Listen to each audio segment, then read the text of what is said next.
efforts are still underway to rescue those 12 boys and their coach trapped now for 11 days in that flooded cave in Thailand. It is still not clear how they will get out.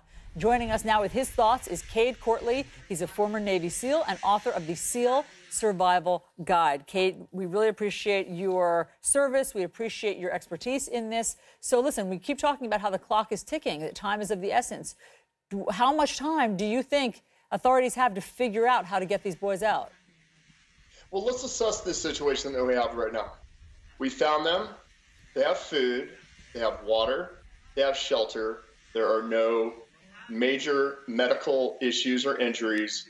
They have communications, and they have medical staff standing by. So given the situation, in my experience, I would consider this relatively stable and non-life-threatening. It's not convenient, but it's stable and non-life-threatening, which means we have the luxury of time. And with that time, we are able to do a threat analysis, or I'm sorry, a risk analysis on all of our options. And I keep hearing the option of dive them out. And I think that should be the very last option. Why? Why don't you like that option? Okay, so when I was at SEAL Team 1, I was part of a very special dive unit. So I have thousands of hours underwater doing operations with zero visibility, limited to no space. And it took 2 professional divers multiple times and over 90 minutes to finally get to this crew, this soccer team. All right? Those were 2 professional cave divers. And now you're going to ask someone as young as 11 who might not be able to swim to go ahead and put on a new piece of equipment and make that same journey back.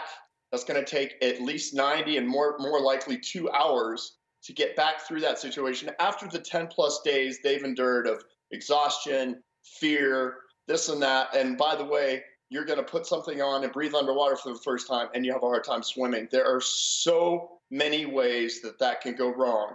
Unlike a dive in the ocean where if you have an equipment failure, you ascend to the surface.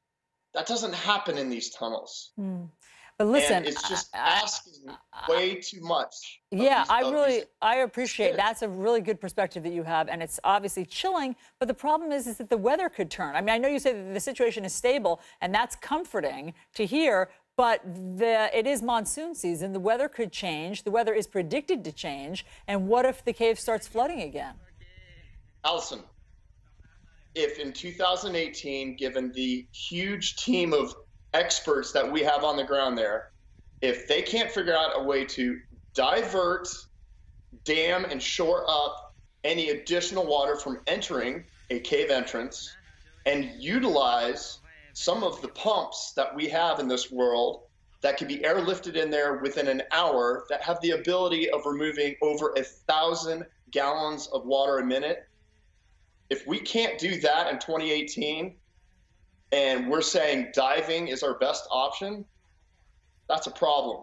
Now, I'm in Colorado, and it's easy for me to say, but if they're not having that discussion in Thailand, we have a problem. If you're going to ask an 11-year-old to make a dive that a former Navy SEAL who specialized in diving would have a challenge making this dive, I hate to say this, but some of these kids are going to die in an effort to try and bring them out using dive equipment.